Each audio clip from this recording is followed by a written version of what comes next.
Hello, party people. It's your boy Dre, and I'm here with Steve today. Hee-ho! Hee-ho! And we're here to talk about Shin Megami Tensei V. So we're going to try to do these things semi-regularly. Obviously, we can't promise anything, but sometimes we play a game and we just want to talk about that doesn't really fit into the context of the show, or in the case of this game, might be big-time spoilers. So that's your warning right now. If you're listening to this and you have not played Shin Megami Tensei V, tune out unless you don't care about spoilers, in which case stay with us and we'd appreciate it. But I recently beat this game about a week ago as of this recording. Steve beat this in, would you say January or last year? Last year, I edged it out like right before Christmas. That's right. Okay, you edged it out. Hot. Oh, yeah. So we're just going to talk about the game in general, sort of a post-game thing, wrap up, things we like, things we didn't like. Sorry to spoil right now. There's very few things we didn't like. I guess I can't speak for Steve, but that's how I feel. So let's just start here, Steve. This was announced at the January 2017 presentation, the Switch presentation. We all saw it. We were like, oh shit. We have another Switch exclusive Shin Megami Tensei main series game coming to a Nintendo console. And it was a long time coming. For a while, some people feared it was canceled or something. And I'm like, they're working on it. It's fine. I had faith. Let's start there. Did you ever fear for this project or no? No, I will admit that it felt very weird that we weren't hearing anything from Atlas at all for any projects, just because of the sheer output of things they put on 3DS. I mentioned this before, but if you told me before that Square Enix, of all people, would be the ones cranking out RPGs for Switch, I'd look at you like you were a crazy person. But here we are in the year 2022, and I just finished Live Alive the other night. So we live in an age, baby. It's pretty incredible. But so after waiting so long, and both of us anticipating this, probably you more than me for reasons, did it meet your expectations? Did you get what you wanted? What were your expectations, and were they met? I'm a fairly recent Shin Megami Tensei fan. I've mentioned this before, but I was kind of hoping for, did I have as much fun as last time? And the answer is, I had way more fun than last time. So yes, I was satisfied. Okay, I definitely was satisfied with this, and then some. This exceeded my expectations. Not that they were sky high, because as I'm sure if you're a regular listener of this show, back in, I guess, March or April when I started playing this game, so I picked at it for a long time, and I'm glad I took my time playing it. But when I started playing this game, it just made me realize how much I didn't like Shin Megami Tensei 4. Like, I was already kind of put off by it, but I thought maybe it was just me or whatever. No, that game has deep flaws, and they're not really rectifiable, and this game really proved it to me. But yeah, the long development cycle, it's happening. We promise, right? Remember they had like a whole, I don't know if it was a trailer or just an announcement that they were using Unreal Engine 4. It's just okay, that's... They stuck that right at the end of that teaser. I'm like, okay. Yeah, it's like, whatever. And you can tell, not in the bad way, it's just, it looks like an Unreal Engine game. There were so many things that could have gone wrong with this game, and they navigated everything to near perfection, in my opinion. They polished this diamond till it shone. Is shone a word? Shined? Shone is a word. I think what struck me at first, and I looked at very little of this game, so you can tell me if you had the same experience. I didn't realize we were in for a series of semi-open worlds, or rather very, very expansive ruined Tokyo deserts and buildings and stuff. I didn't realize that was going to be like the whole game. I tried to avoid a lot of different things just because the way RPGs are shown off now, I feel like they lean into show off as much as we can get away with these days. And I don't like that. They were showing off a demon a day for a while, and that was getting kind of spoilery, even in the first place, with new art for older demons and whatever. I'm like, you know what? I'm going to just back off of this, and we'll I already want this game. I don't need to keep looking at it. So I was a bit confused when we got to the world and they were taking their time with the school thing, and then they were throwing us in the game proper with this big mass world. But by the time you got to it, it's these big separate worlds, which really are more similar to Xenoblade's separate pockets of things, just not interconnected. That's a very good comp, actually. I didn't think about it that way, but yeah.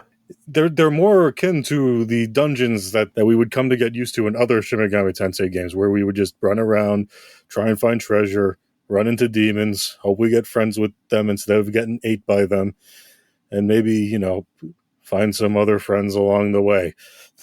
Hope we make the right decisions. Find some friends, find some demons, more like. Those my friends are the demons. You wouldn't understand. Nobody understands me. Although I wouldn't have minded if it was a bit easier to navigate, like even if it was just certain things, like I felt like, okay, can I jump a little higher than I can, because I feel like all I really want to do is not jump through this sort of shit again. And I feel like if I have a demon on my person, I should be able to do that, even if it's just something as mundane as Pokemon's HMs. I think what would have helped with the traversal a little more is if you could ledge grab anything, not just those little glowing things that they let you. Yes, that probably would have been like better. It's fine. I understand what you mean, because like, especially when you get into one of the later ones where they're like circuiting really, really big, it's very overwhelming because there's all these ruined buildings everywhere, rooftops, sand slopes. Some of them you can go up, some of them you can't. All sorts of little structures. And like, I think there was one in the last one where it's like, here's this staircase, this like fire escape staircase you can climb up to go up this building to get to the next section. But like, you had to spelunk around a while to find that. Oh, yeah. Those, I mean, yes, it was always fun to try and go treasure hunting and whatever, but sometimes I just want to move along, and that wasn't always so easy. No, it was not. But I think adventuring around these worlds are incredibly fun. Like you said, we start out in Tokyo, we move our Monopoly pieces around a map, more on that later, and like, but then we get into what real Tokyo is, which is a ruined wasteland, desert wasteland. And I was like, okay, I guess I'll just spelunk around here. And then 5 hours goes by, 10 hours goes by, 15 hours goes by. And then I start thinking to myself, is this the game? This is the game. Because Yep. you expect more traditional things like dungeons. And I guess we get a couple of those later, but you know what I mean? Like there's very little of that in this game. You were just exploring these big expanses with everything trying to kill you. Man, but that's great because your real fear and conquering it basically nets you like real rewards. If you put in the work and you really go out there and do these side quests and kill these hard enemies and stuff, you will be rewarded pretty handsomely. It's very satisfying. But I didn't miss the dungeons, much like Breath of the Wild. Who needs real dungeons when you can have this? This is way more fun, in my opinion.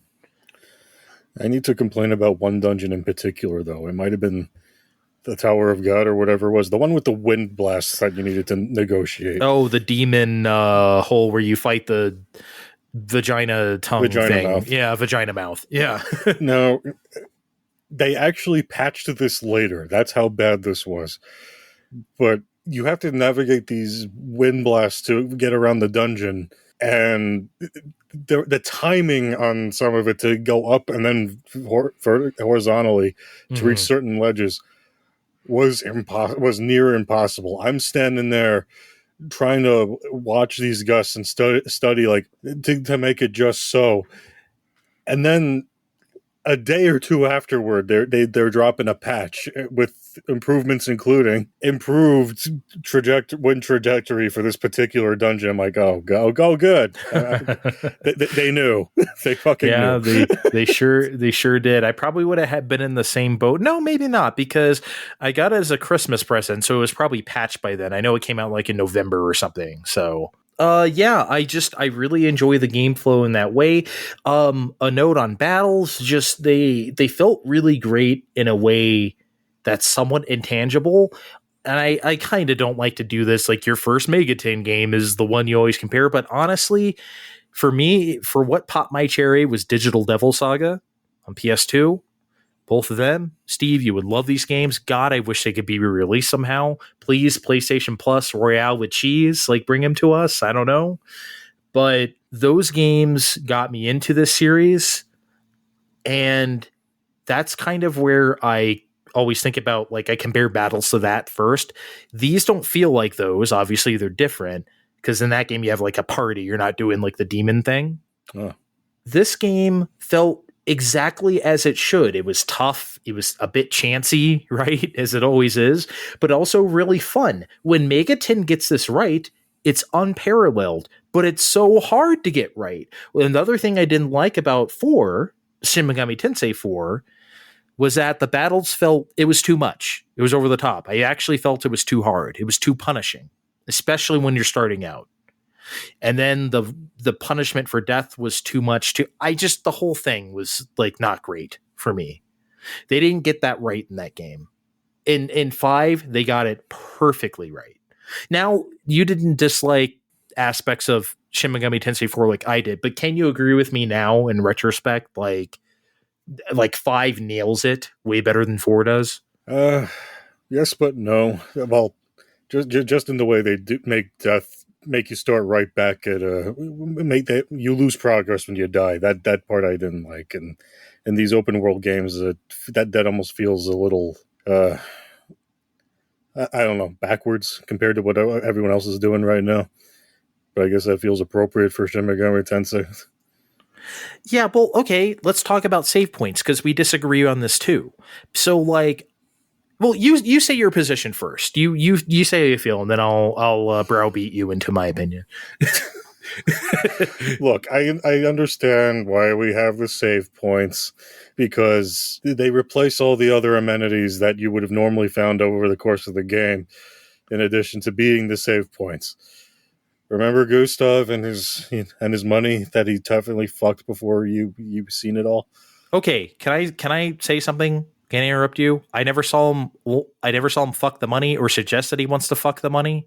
I don't know where this came from. I was waiting for this. I didn't see any money fucking.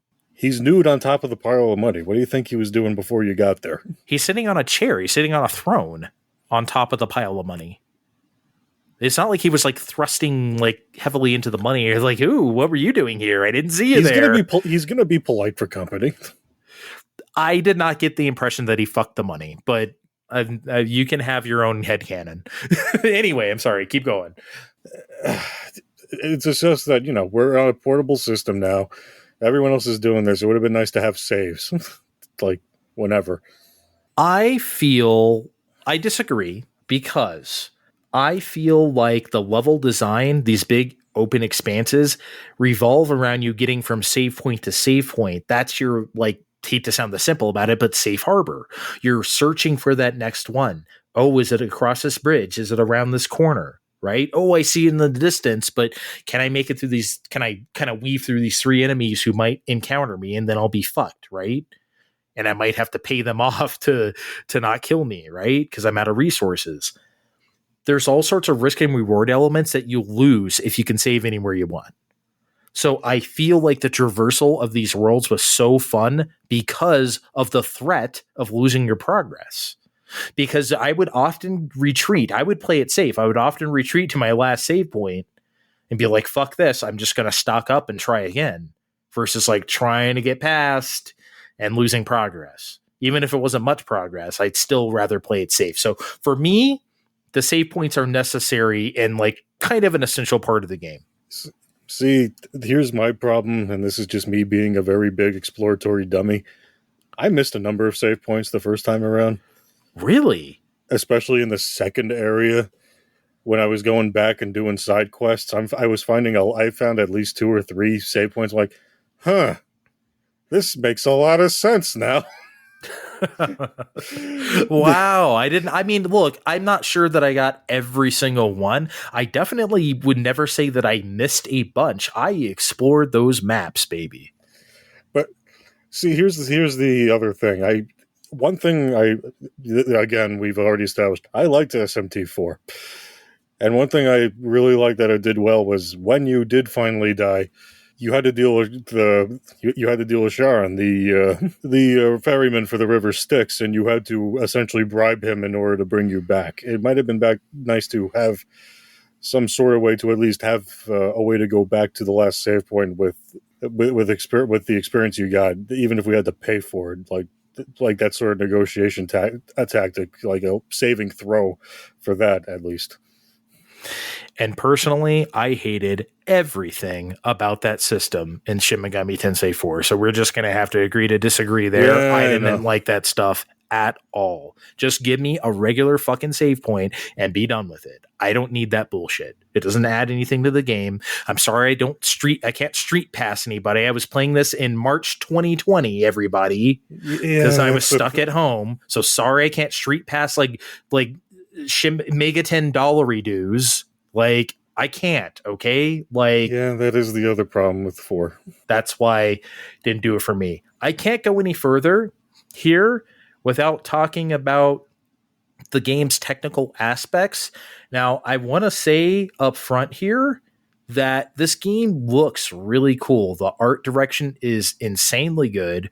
The ruined Tokyo and like the sand dunes and everything, it's depicted so well. It looks almost dreamlike with all that glittery sand and stuff. This is something that Unreal Engine's good at, as I'm sure you played Octopath Traveler. Remember when you were going across like the water and the sand and all that sparkly? It's the same effect. I love that stuff. However, the performance of this game is awful. Like, it's not completely bad. It's not like it runs in the teens or something, but it's not just the frame rate, which is targeting 30 frames a second. It never does really get there unless you're inside of the Tokyo, what is it, the Prime Minister building or whatever, and you're staring at the wall. Maybe then you can get 30 frames a second. So you've noticed, and that's where I was going next. You're not frame rate man like I am. If you felt it, then it was bad. Kids at home, we all know I'm not frame rate guy. I'm not even textures guy. I played all these. I played a lot of SMT on my 3DS, and I was fine with it. Gosh darn it! But guys, I honestly figured that given their 3DS output, they'd be a bit ready for the next portable machine than they were. It runs a little better on the TV, but not by much. It's almost embarrassing. Over the weekend when I was trying to beat it, I was doing that like optional Zeus fight, the second one. That's the boss that pissed me off the most, by the way. We'll get to that later. So like I was even running around that final area and that was chugging so bad portably. Oh my God. I don't know about you. Also, our Switches are old. My battery sucks now. So like that game destroys it. Because it does not. Oh, that game eats the battery. Yeah. If I get 2 hours, I'm fucking lucky. Actually, why don't we go there since I mentioned it? Is there any boss that really, really pissed you off? What was his name? His name was fucking Lamu. That thing with the tentacles and with the little sperm host that concludes one of the chapters and I think was the second part where you know how it is, where them high school girls get tempted to kill off all their classmates and they get tempted to form packs with tentacle monsters. You know how it is. Mm-hmm. Everyday stuff. And then you gotta kill all the tentacles first. And it knows how to use something called Babylon Curse, which uses mud, which gets rid of all your press turn icons at a turn where you could preciously use them. I'm like, it served as a primer for the rest of the game, but that was like a real like, hey, you paying attention yet? Yeah, you're not. That's a check where it's like, okay, you better know how to game this game because it's not going to go easy on you. You know what really pissed me off during that fight is that like the tentacles had pretty high evasive maneuver. So if you try to use like a light on it, because it was weak to light, if you try to use the light on all of them, invariably one of them would miss. You know what I mean? And it was just like, come on. So it took me a few tries, but I finally had to get enough not misses on the tentacles to. After the second turn the second go around, I'm like, okay, I'm clearly not good enough for this yet. I'm like, all right, let's find all the demons that are good enough for this and rearrange what my guy looks like. And that's what the game is. But That, but they really that's the checkpoint for are you paying attention? Yeah, you're right because but The big slimy gross checkpoint. but but like you said, it's true because like you need to do that for every boss, even optional stuff, even mid bosses in one of the big expanses. You need to tailor your team to beat that thing. Otherwise, you just won't do it. You cannot bullshit any battle in this game. You cannot do it. But the boss fight that really pissed me off was, like I said, the second version of Zeus, because there's a part where you have to kill these three gods. I think one of them is Odin, right? These three, all the IRL gods, right? Then there's a side quest where you can fight Zeus again at a much higher level. You're gonna need to tell me about that because I didn't fight him. You really? Did you try it or? This was not an option in my particular path that I took, so you're going to need to really explain this to me. Okay, see, that's weird. I didn't know that would be a thing, I guess. That's strange. Okay, well, let me ask you this, though, before I talk about Zeus. When you got to that final area, did you have that little pixie girl have you fight somebody or anybody who was right there that gave you a side quest? No previous gods wanted to fight me in that particular ending. Okay, that's a strange. Well, you must have had some other quest that filled in for that, or maybe not, I guess. Anyway, but so in the path that I took, you could fight Zeus for a second time and get him at like a level 86 or something like that. Ooh. Yeah, he was a fucking bitch. So here's what gave me a false sense of security. The second time I tried to fight him, I almost won. I must have got really lucky. I got him all the way down. He was in his red bar, death, and I lost, right?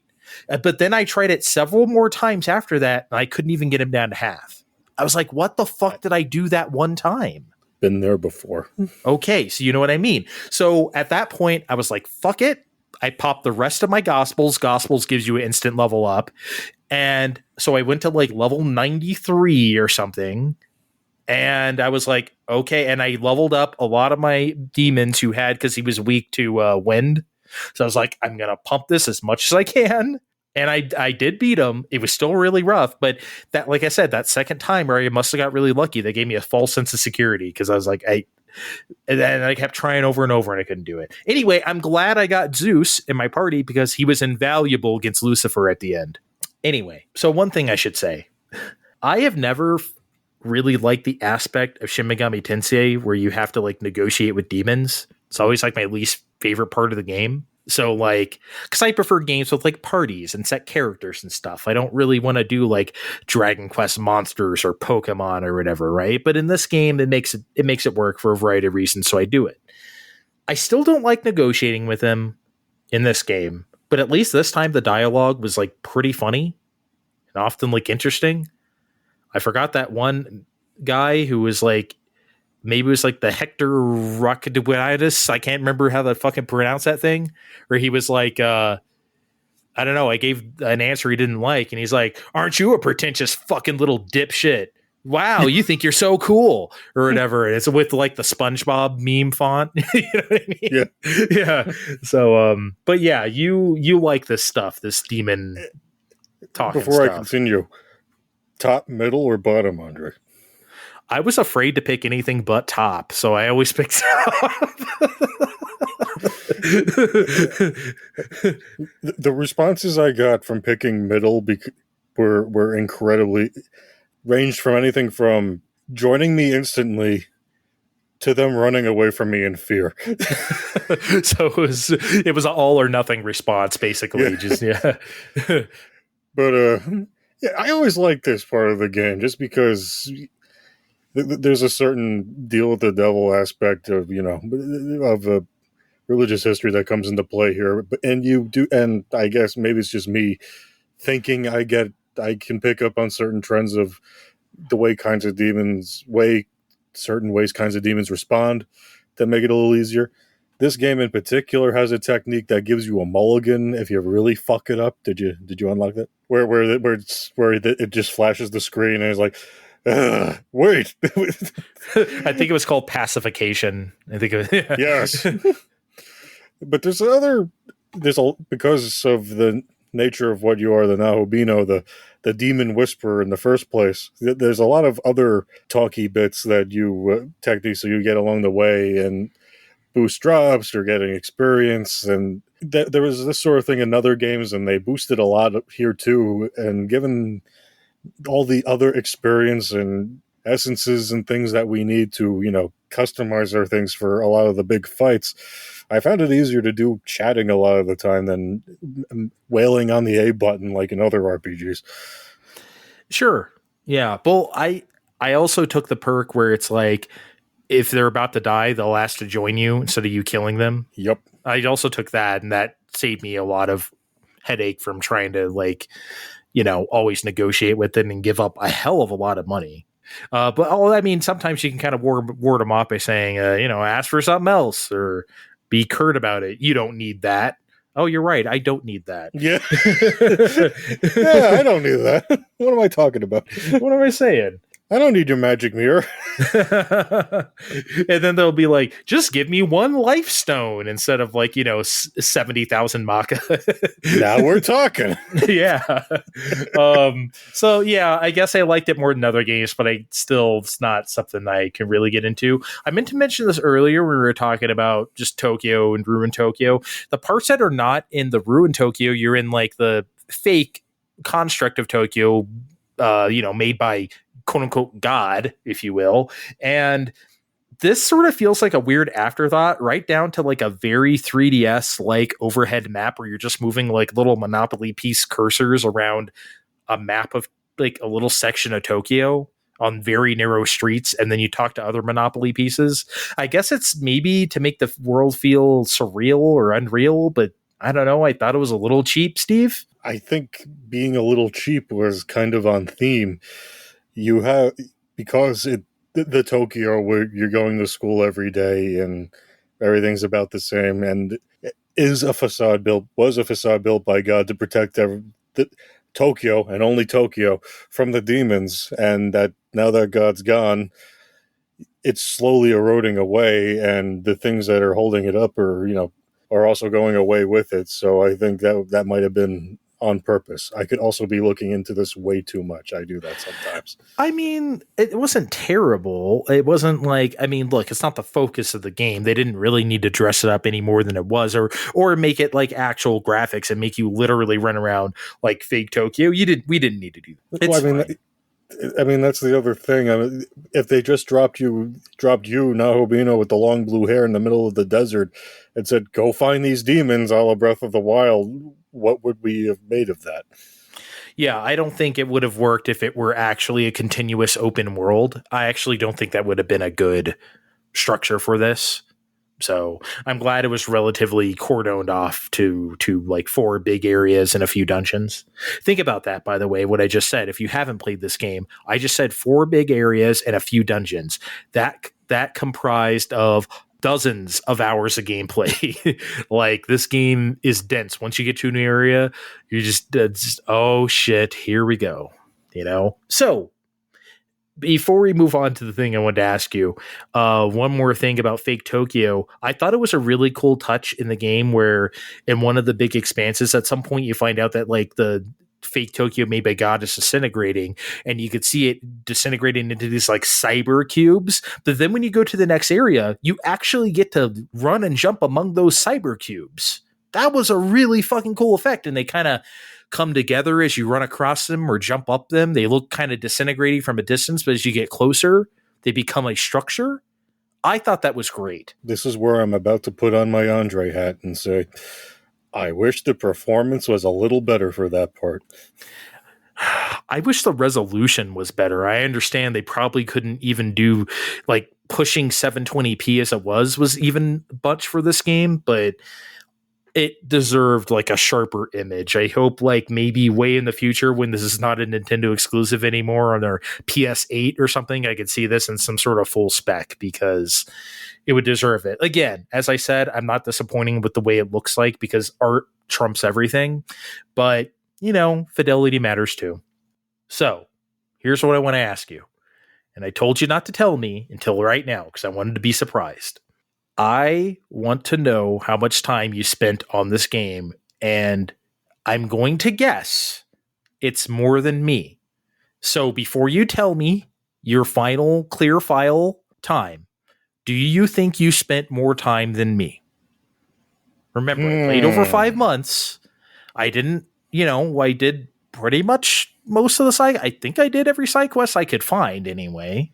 I did too. Just because I was a guinea pig for certain whatevers, I'm going to say yes. Okay.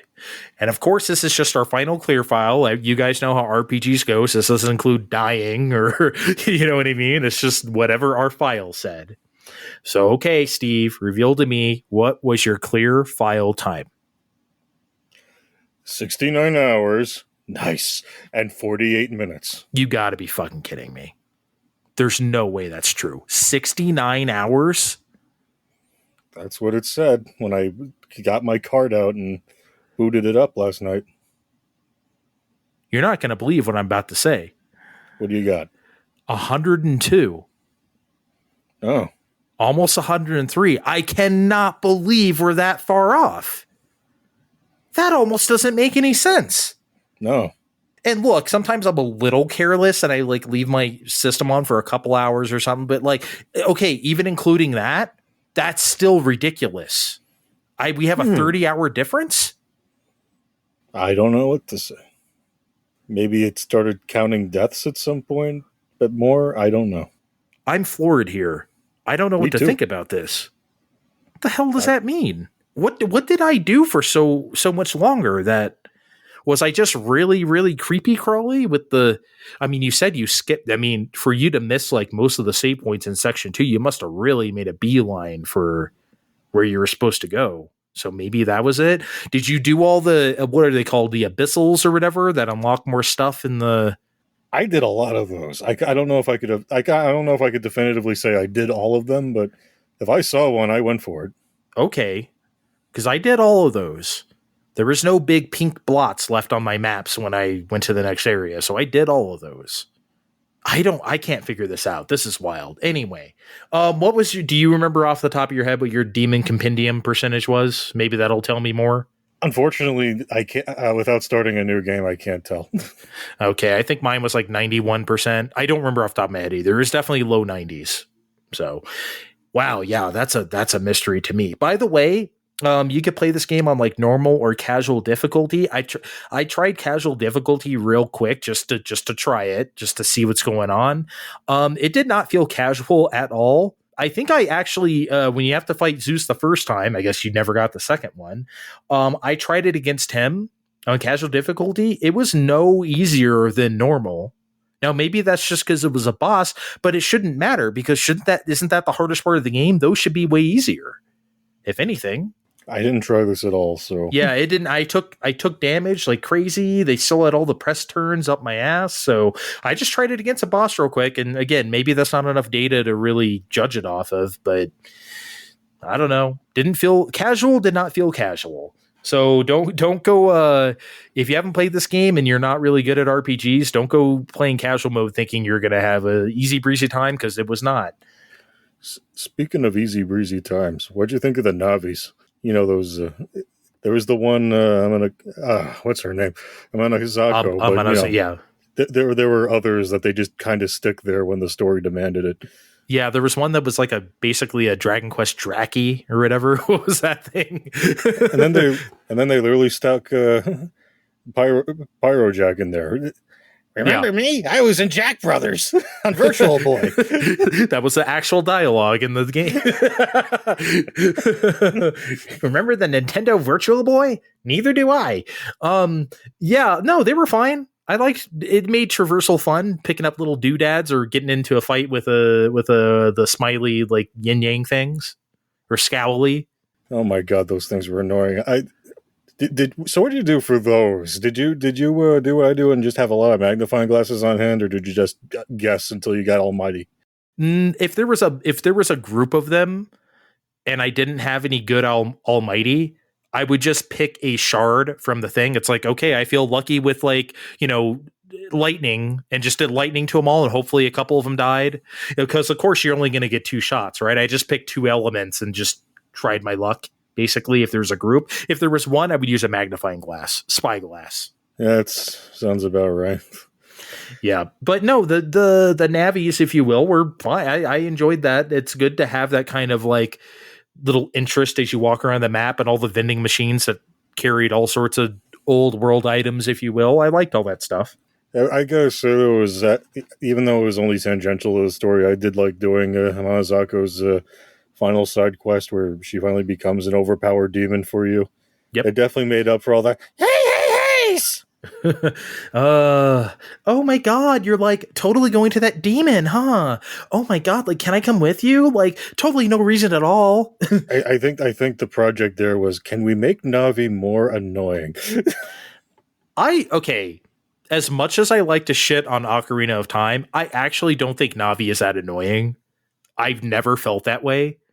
That's like problem number like 57 with that game for me. So I never found her that annoying. So maybe I'm just in a minority here. I mean, that they improved things with Tattle and Majora's Mask shows otherwise. But anyway, we're not talking about Zelda. So can we talk about the Shadow Cathedral? Oh my god, I love the Shadow Cathedral. Please tell us. Well, not tell us about it. We're assuming you played the game if you're listening to this. But what did you like here? What really? Well, we have a demon lady running the place instead of floating old headman from the 4th game. Do you remember floating old headman from the? Yeah, I do. Welcome to the world of shadows. Do you remember the floating head demons where they looked like a little starfish with a guy's head in the middle, and they would do a little flip around as they were just floating there? Remember those things? They're really creepy. Anyway, so a lot of what you do here is, yes, it's a lot of the same you do in other games. You make the demons kiss, and yet they get stronger and become other stronger demons. By the way, the demon fusion sequence. Oh my god. It is intense. The cyber organ, the big titty statue just rising out of the background there. That shit's incredible, man. Anybody who I showed that to was like, holy shit, this is wild. I'm sure you felt the same. I definitely watched it more times than I normally would have on this sort of thing. Yeah. A good chunk of what the other thing that the Cathedral Shadows does now is that it sort of replaces the weapons wood dealers that were in other games. You need to find demon essences along the way, and that changes your affinities of what you're weak and strong against now. And that whole gotta prepare for those bosses, otherwise Lamu's going to use dark on you and you're going to die in a turn sort of thing that you need to prep for. But the other very nerdy thing, and it's completely optional, was the demon bestiary. This was in 4, and it's probably been in others, but every demon gets a paragraph or so on their real life origin and myth. I've been working in a church for the past decade. I've been doing religious stuff all my life. It's just fascinating to look at the art staff's take on all these symbols and deities from around the world. And even for looking at the snippets of what they had to invent for Jack Frost and his friends. Like you couldn't make things up for like, yeah, they obviously had to make things up, but you couldn't leave that space blank either. So they all did their research for all of this, and it's all, and if it wasn't wrapped up in an adult-oriented RPG, I could even recommend this game as an edutainment tool for people that need to learn about these things, as opposed to other Bible games like Bible Man and this other one they tried to send to us a while back at the church, Wanderlight. There is not a game called Bible Man. Oh, there is. Oh my god. Oh Lord, we'll have to talk about that off the air. Yeah, I learned a few things. I don't know about you, but I don't know about every god on the planet, right? So I learned quite a few things from this text. I learned a lot last time. I learned a bunch this time. It's very weird that all these demons from around the world are squatting in Japan, but we're talking. This is the Weeb Game podcast right now. Why is that what you're concerned about? The MegaTen Boys are not concerned about this at all. They managed to keep the Demon Fusion stuff as a gameplay element like very interesting throughout the entire game, which is no small feat.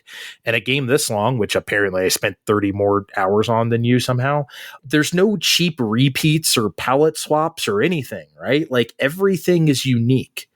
And it makes you want to see what you can like find next or fuse next or whatever. And that's why I did like so much demon fusion stuff. Not that I was trying to be a completionist, but just I wanted to see all the demons and see what I could do. That's why I really filled out the compendium. Yeah, they really just took their time here and they nailed it. That's kind of the MO of this game, that they spent so much time on it, and you can tell in a very good way. The way you get to summon up pretty much any former boss or enemy or anything is pretty satisfying. I know this is like not exclusive feature to Shin Megami Tensei V, but this game really makes a point of making those things pay off in a very satisfying way. Cause like sometimes they're even like story elements, like with the Monozako, right? She becomes, you know what I mean? Like she wasn't a boss, but you know what I mean?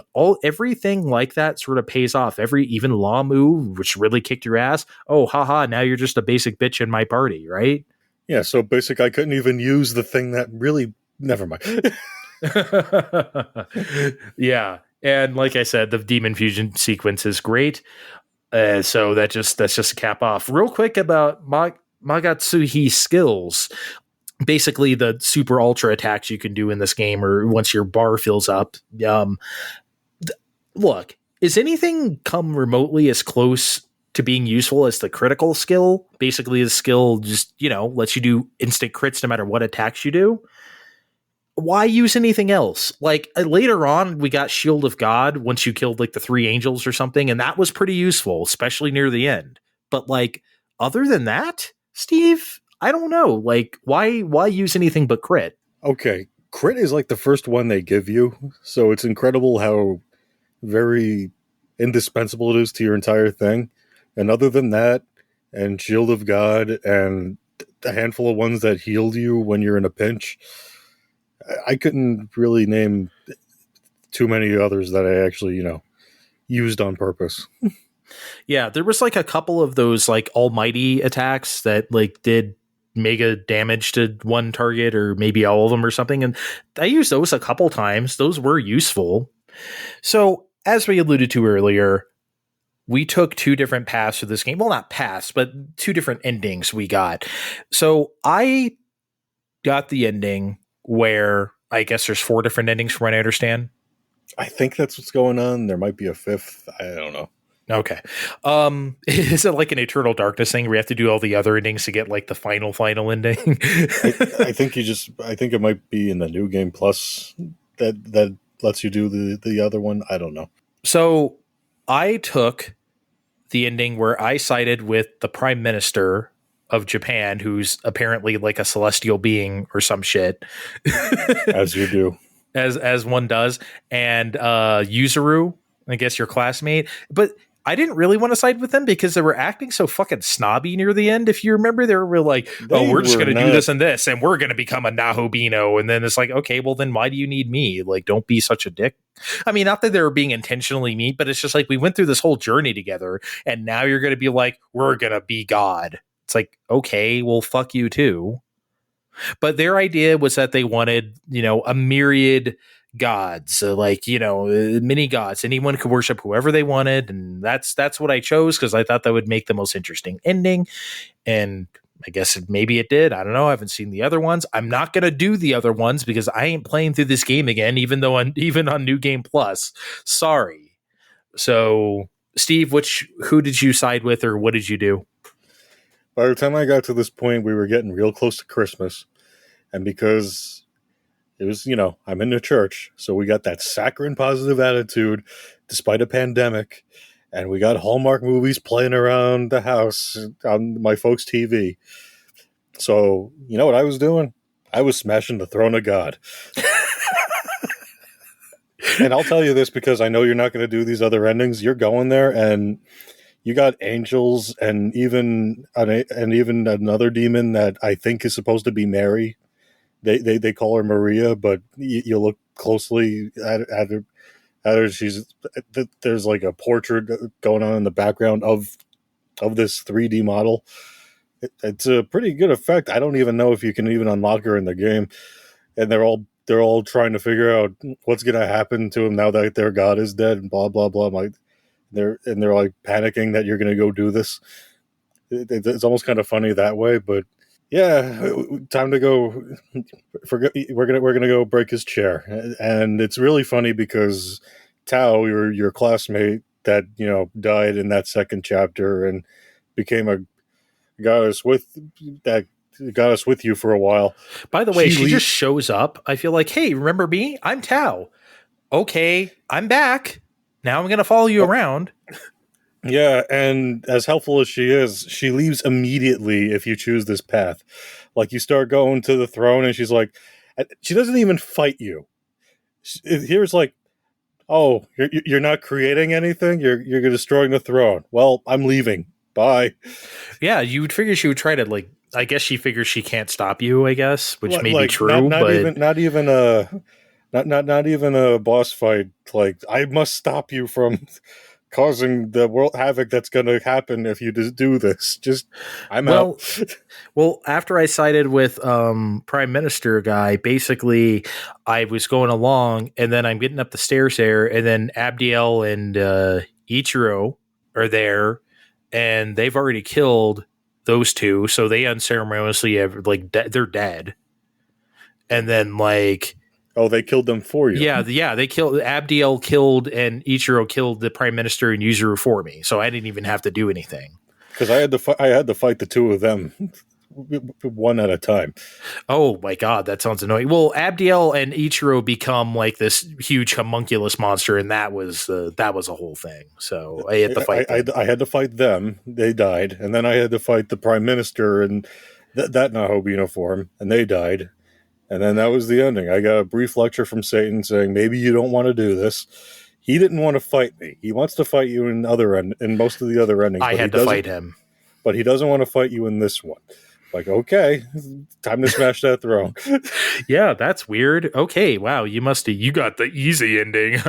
No, I had to fight Lucifer. They really, I don't know, the two of them, Abdiel and the Prime Minister really made you work for it. Even though it was two different fights. I had to fight, well, when I got in the throne room, I had to fight Nuwa and fake Hitler. What's his name? Japanese Hitler. Yeah. Yeah, I had to fight the two. I had to fight the two of them, and they become some like fucking lightning snake thing. So I had to fight that when I got in the throne room. Oh yeah. So you think they'd be helping me since I'm on their side? No. Right after she dies, you walk up a staircase or two. They're dead. Oh god. They get double teamed by Abdiel and the Prime Minister, and they're just fucking dead. And Nua's just begging you, like, continue what we started, brother. Well, so wow. So I don't know. Okay, after you beat the game, did you see the message Nuwa unlocked for fusion? Because that's what I got. I know it's been a while now, but did I get that? I remember getting the Abdiel fusions because I got those because I killed her. So maybe I did. I don't know.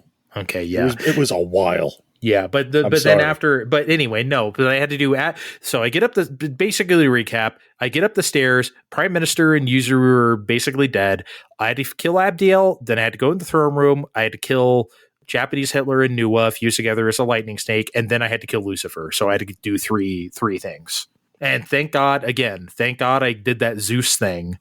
Maybe that's why they had that side quest, because that made the Zeus thing, or that made the Lucifer thing so much easier that I had Zeus. Maybe that's why they had that side quest in that path. Personally, and despite me complaining about all that, I'm doing this again. There's a DLC pack that's actually fairly reasonable. That I think they unlike what they did for 4 and 4 Apocalypse, where they priced it through the nose for bullshit.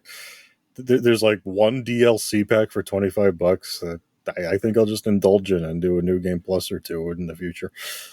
Okay.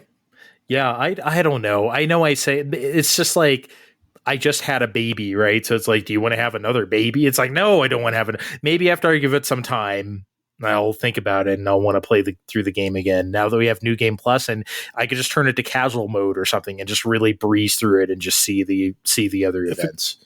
If it's like the way 4 handled New Game Plus, I think the second playthrough would be shorter. You'd end up being jacked.